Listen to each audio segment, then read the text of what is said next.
وقل رب زدني علما.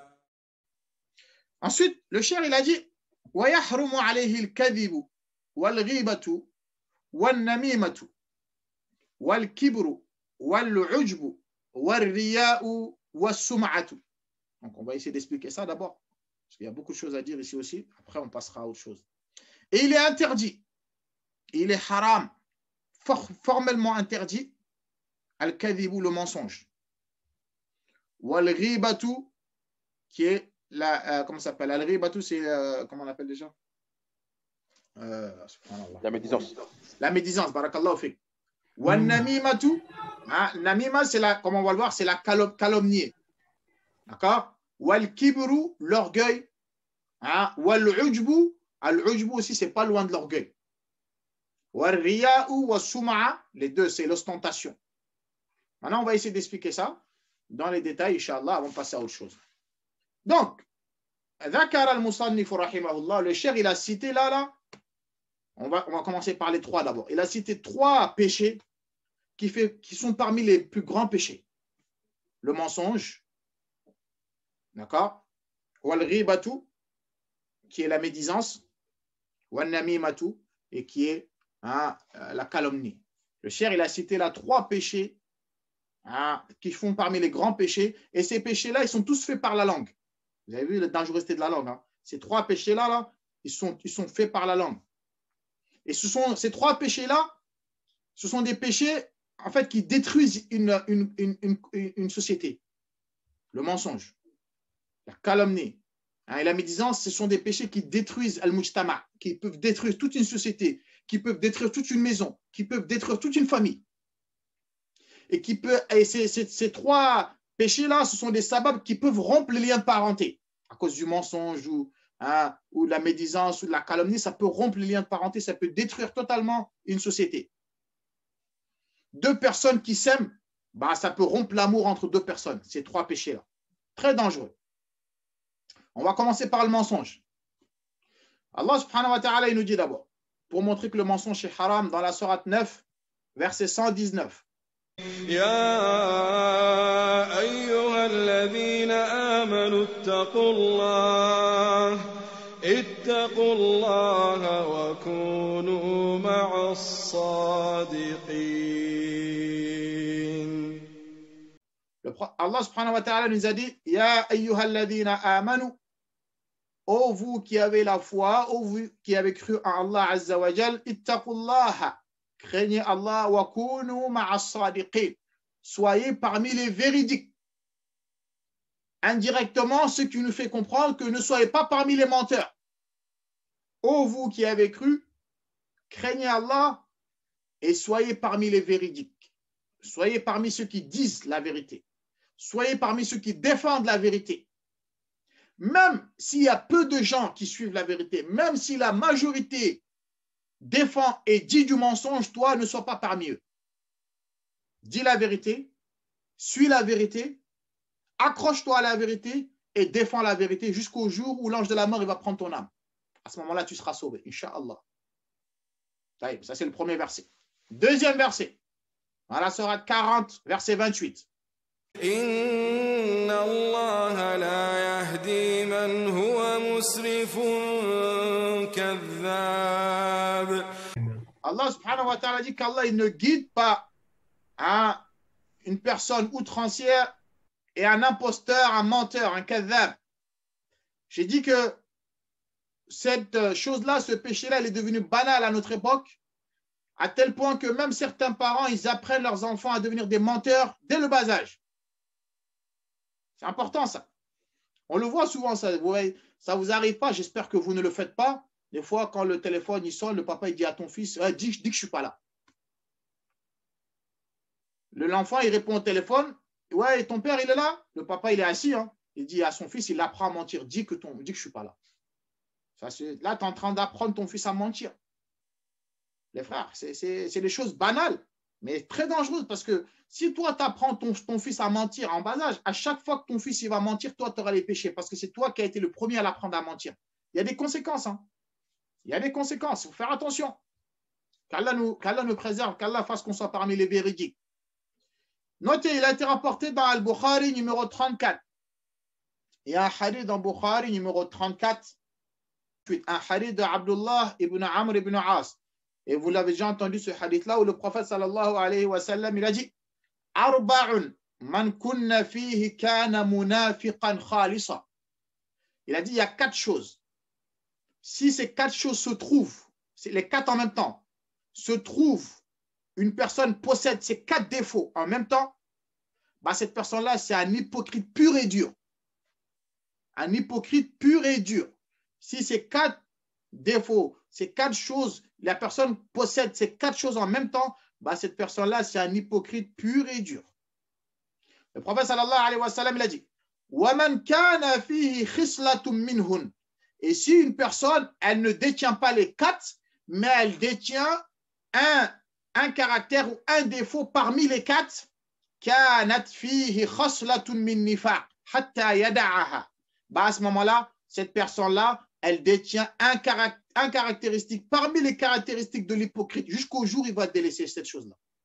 Même si tu n'es pas un hypocrite 100%, bah, tu es un hypocrite à 10%, si on peut dire ça comme ça. Sache que tu as le caractéristique d'un hypocrite. Jusqu'au jour où tu vas délaisser ces 4 mauvais comportements totalement. Le prophète sallallahu alayhi wa sallam, il a dit Idha tumina khana. La première chose, quand tu lui fais confiance, il te trahit. C'est un traître. Tu lui fais confiance, tu lui confies tes secrets pour que, entre guillemets, il te conseille. Bah lui, il va utiliser toutes ces choses-là contre toi. Il va dévoiler toute ta vie privée en public, dans les réseaux sociaux, sur Twitter ou sur Facebook ou je ne sais quoi. Ouais, il m'a dit ça, il m'a confié ça, il m'a fait ça, il a fait ça, il a fait ça, il a fait ça. Ça, c'est la yajouz. Wallahi, c'est un très grand péché. Ça, c'est le caractère des hypocrites qui font ça. Tu lui confies, bah, il va dévoiler tout ce que tu lui as confié. La yajouz. Quand tu lui fais confiance, il te trahit. C'est un traître. Ça, c'est le premier caractéristique. Le deuxième, à chaque fois qu'il parle avec toi, il ment. Il y en a, Allah musta'an, je ne sais pas, il y en a, on dirait, ils ont bu le médicament du mensonge. Il ne peut pas s'arrêter de mentir. Wallah, il y a des gens comme ça.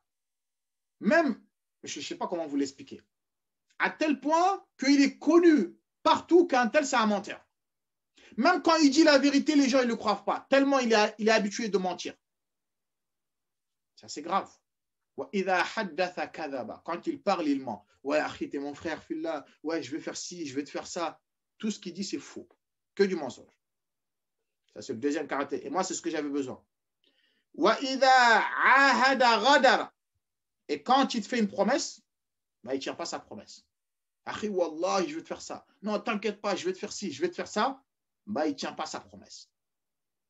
Le musulman, même un enfant, quand tu lui promets quelque chose, essaie de tenir ta promesse. Là, tu es en train de lui donner, tu es en train de lui montrer le bon exemple. Tu es en train de lui montrer que le musulman, il doit tenir sa parole. C'est important. Même à ton fils, ne dis pas, ouais, quand tu va balayer, après je vais t'acheter un bonbon. Et il va balayer, tu dis, non, je rigole, en fait, je vais rien t'acheter. Là, ton fils, en fait, tu es en train de lui montrer un mauvais caractère, un mauvais comportement. Le jour où tu vas lui dire la vérité, il ne va pas croire. Même un enfant. Muhim, c'est important. Bien sûr, essaie de promettre ce que tu peux faire, bien sûr. Allahu Akbar. Et le prophète, il a dit, bah, le jour où tu as des problèmes avec lui, bah, ce jour-là, il va sortir des choses sur toi, même qui n'existent pas. Par exemple, ton meilleur ami, par exemple, je dis ça comme ça, bah, le jour où tu vas avoir un problème ou un malentendu ou une dispute, ça arrive des fois entre êtres humains. Bah, le jour où tu vas avoir une dispute, bah, il va te sortir des choses que même qui n'existent pas dans tes caractères. Ouais, toi, tu es comme ça, tu es comme ça, tu es comme ça, tu es comme ça, je pense ça de toi, alors que tout ce qui va sortir là, c'est des choses que tu n'as jamais fait. Ouais, un jour, il a fait ça, c'est lui qui a volé ça, c'est lui qui a fait ci, alors qu'il se peut que c'est faux. Ça, c'est le caractéristique des hypocrites. Et il y en a, qu'est-ce qu'il y en a beaucoup à notre époque? Allahu musta'an. C'est pour ça, trouver des gens de confiance à notre époque, il n'y en a pas beaucoup. Trouver des véridiques à notre époque, il n'y en a pas beaucoup. Trouver des gens qui respectent leurs engagements et qui respectent leurs paroles, il n'y en a pas beaucoup. Trouver des vrais amis, des vrais frères, fillah, sincèrement. Quand tu es dans des galères, ils sont là, ils te soutiennent. Même quand tu te disputes avec eux, ils ne vont jamais dévoiler tes secrets. En trouver à notre époque, il Il n'y en a pas beaucoup. Wallahi, il y en a. Si tu le trouves, tu as trouvé de l'or. C'est très, très rare. Ala kulli hal, qu'Allah fasse qu'on soit parmi les véridiques. Dans le Bukhari, numéro 6094, et dans Muslim, numéro 2607. Et dans Muslim, numéro 2607. Un hadith d'Abdullah ibn Abbas, عن النبي صلى الله عليه وسلم قال إن الصدق يهدي إلى البر وإن البر يهدي إلى الجنة وإن الرجل لا يصدق حتى يكتب عند الله صديقا وإن الكذب يهدي إلى الفجور وإن الفجور يهدي إلى النار وإن الرجل لا يكذب حتى يكتب عند الله كذابا. الله أكبر. Le prophète sallallahu alayhi wa sallam, il a dit que la vérité mène à l'obéissance d'Allah Azza wa Jal. Ça te mène à l'obéissance, à faire des actes nobles, à faire de bonnes actions. Le prophète, il a dit wa innal birra, et les bonnes actions, la vérité te mène, te pousse à faire de bonnes actions, et ces bonnes actions vont te guider jusqu'au paradis. Et le prophète, il a dit que l'homme ne cessera de dire la vérité, d'être véridique, jusqu'à ce qu'Allah il va dire au malaïka, cette personne-là, c'est un véridique. Écris que c'est un véridique. Toi, tu ne pourras plus jamais mentir. Tu diras que la vérité jusqu'à ta mort. Tellement tu dis la vérité, tellement tu dis la vérité, tellement tu es véridique, qu'Allah il va tamponner qu'un tel, khalas, c'est un véridique, à vie. Le prophète sallallahu alayhi wa sallam dit wa innal kadhiba, mais le mensonge, yahdi ila al-fujur, ça te pousse à la rébellion, à la perversité. Wa innal fujur, et la rébellion et les actes de perversité, yahdi ila an-nar, ça te guide vers l'enfer. Wa inna ar-rajula la yakdhib, et l'homme il ne cessera de mentir, d'inventer des mensonges, de dire n'importe quoi, jusqu'à ce qu'Allah il va tamponner qu'un tel c'est un menteur. Toi tu ne pourras plus jamais arrêter de mentir. Tu vas que mentir jusqu'à ta mort. Qu'Allah nous en préserve. Donc la balle elle est dans ton camp mon frère. C'est à toi de choisir, ou ma soeur, est-ce que tu veux être un véridique ou est-ce que tu veux être un menteur? La vérité elle est difficile. Hein. La vérité elle est amère. Mais le résultat il est magnifique. Hein? La récompense elle est masha'Allah. Et le mensonge, il peut être bon, mais les conséquences, elles sont désastreuses. Donc, quelles que soient les difficultés, quelles que soient les menaces, sois parmi les véridiques et dis toujours la vérité. Si tu es en tort, c'est vrai, je suis en tort. Ce que j'ai fait, ce n'est pas bon. Dis la vérité.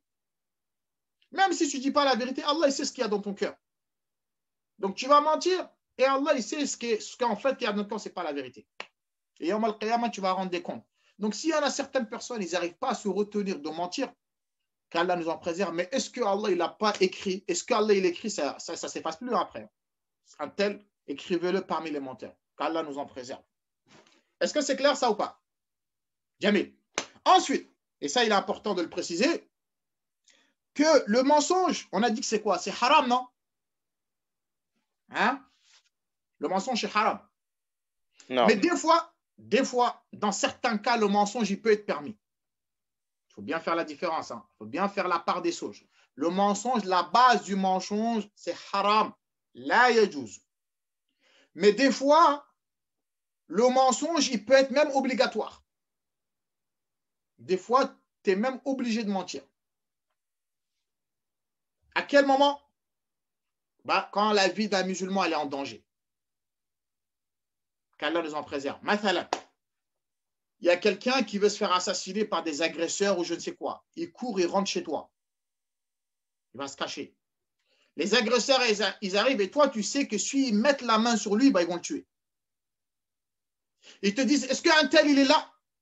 Là, toi, tu es obligé de mentir en disant non, il n'est pas là. Pour sauver sa vie. Je vous ai dit qu'à la base, le mensonge, c'est haram. C'est ça la base des bases. Sauf dans certains cas. Bien précis, bien sûr.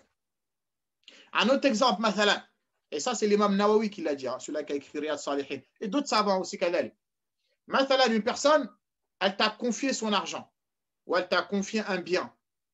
Et quelqu'un qui est plus fort que lui, il veut s'accaparer ce bien-là par injustice. Il veut prendre l'argent de ton frère et il te l'a confié à toi. Et cette personne-là, elle vient te voir. Est-ce que c'est toi qui as gardé l'argent ou la voiture ou je sais quoi d'un tel, et toi, tu sais que lui, il veut le prendre. Mais toi, qu'est-ce que tu dois faire? Les savants, ils ont dit, comme il a dit Cheikh Al-Uthaymeen, le mieux, c'est de ruser. Le mieux, hein, c'est de ruser. Mais maintenant, de dire, tu dis la vérité, mais lui, il va penser que tu dis le contraire. Est-ce que vous avez compris ça ou pas? Hein? Mathalan, comment ça s'appelle? Ça, on appelle ça, en arabe, ils appellent ça at-tawriya, si je ne me trompe pas. Hein? C'est-à-dire, dire une chose, la personne va penser autre chose, alors que toi, dans ton intention, c'est la vérité. Mathalan, une personne, elle te dit, ouais, est-ce que c'est toi qui détiens la clé de la voiture d'un tel, ou bien est-ce que c'est toi qui détiens l'argent d'un tel? Et toi, tu fais, non, moi, j'ai rien dans les mains. Tu mets ta main comme ça, tu dis, moi, j'ai rien dans les mains. Toi, ton intention, tu veux dire, j'ai rien dans les mains, mais ça ne veut pas dire, je n'ai pas l'argent d'un tel. Donc là, entre guillemets, tu n'as pas menti, mais lui, il va penser que toi, tu as dit que j'ai rien dans les mains, ça veut dire qu'en fait, tu as rien, alors que non. Ils ont dit que c'est ça qu'il faut faire, et éviter le mensonge. Il y en a, ils sont partis dans cette optique-là. Je ne sais pas si vous avez compris ce que je voulais dire à peu près. Voilà. Par exemple, ils vont dire, est-ce que c'est toi qui détiens l'argent ou telle chose? Tu vas dire, non, moi, j'ai rien dans les mains, moi. Et tu as raison, tu n'as rien dans les mains, mais il se peut que tu possèdes ça dans ta poche.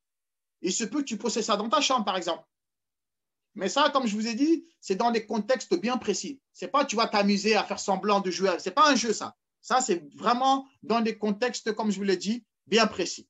Un autre exemple, où le prophète sallallahu alayhi wa sallam, il nous a dit qu'ce n'est pas obligatoire, mais il y a douze de mentir, c'est pour réconcilier entre deux personnes. Quand tu sais qu'un homme et une femme, si tu dis la vérité, là, ils vont divorcer, bah là, tu essaies de dire un mensonge pour qu'ils se réconcilient. Il y a douze. Ça, c'est permis, ça. Notez, il a été rapporté dans Bukhari, numéro 2692. C'est un hadith d'Umm Kalthoum, radiyallahu anha. Elle a dit que Sami'tu Rasulallah sallallahu alayhi wa sallam qal. D'accord? Elle a dit que j'ai entendu le prophète sallallahu alayhi wa sallam dire Laysa al-kadhabu alladhi yuslihu bayna an-nas.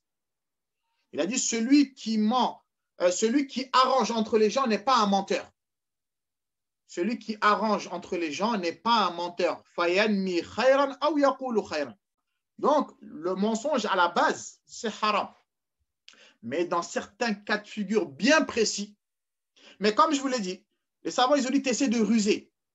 Si tu peux pas, si tu peux vraiment pas, bah à ce moment-là, il t'est permis de mentir pour réconcilier entre deux personnes ou bien pour préserver les biens ou bien la vie de ton frère musulman.